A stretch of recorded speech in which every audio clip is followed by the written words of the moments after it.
Hey folks, if you're watching this video, you probably just purchased some Roto-Toms. Today we're going to be putting together a 16-inch Weiss Roto-Tom. We're going to talk about all the parts, how to put it together so that you can start playing right away. Let's do it. When you get your Roto-Tom from Steve Weiss Music, it's going to come with 5 different parts. You're going to get the Roto-Tom, which is in one piece here, and it's going to be a little floppy when you get it. So that's kind of normal, and if you notice this bottom part isn't attached to anything, that's normal. Okay, so this is supposed to be like this, and I'm going to show you why in just a moment. But you also have your stand. Additionally, with the stand, you have this kind of clamp that clamps the stand together. And then these are the 2 most important things to get your Roto-Tom together. First, you have this. This mounting rail is really important because this is what your Roto-Tom actually seats on. Then you have this tension rod, which has this to actually clamp that down to that rail that we had. And then this is what your Roto-Tom spins on to tune it and adjust it. So these things kind of go together in a certain way. So we're going to start by taking this, and we're actually going to thread this just by hand through the center, all the way down through. And we're going to line it up between both of the spokes on the Roto-Tom. So that means it has to go not only through this top spoke, but also the bottom spoke as well.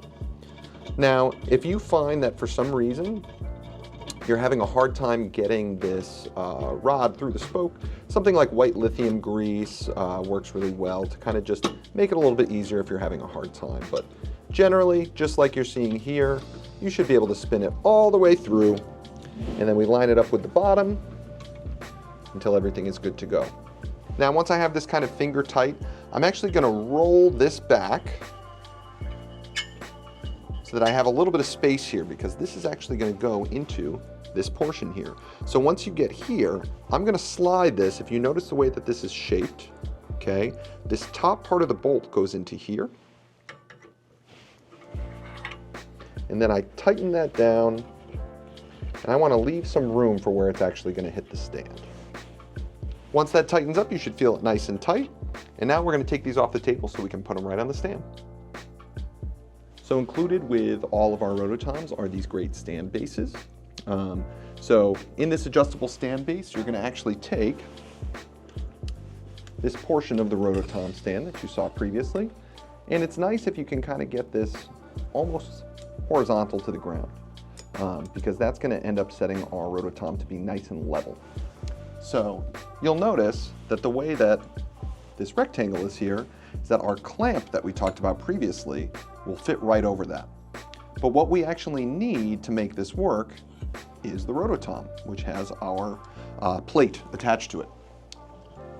So I take this, line it up here, and it's a little tricky if you do it with one person, but you should be able to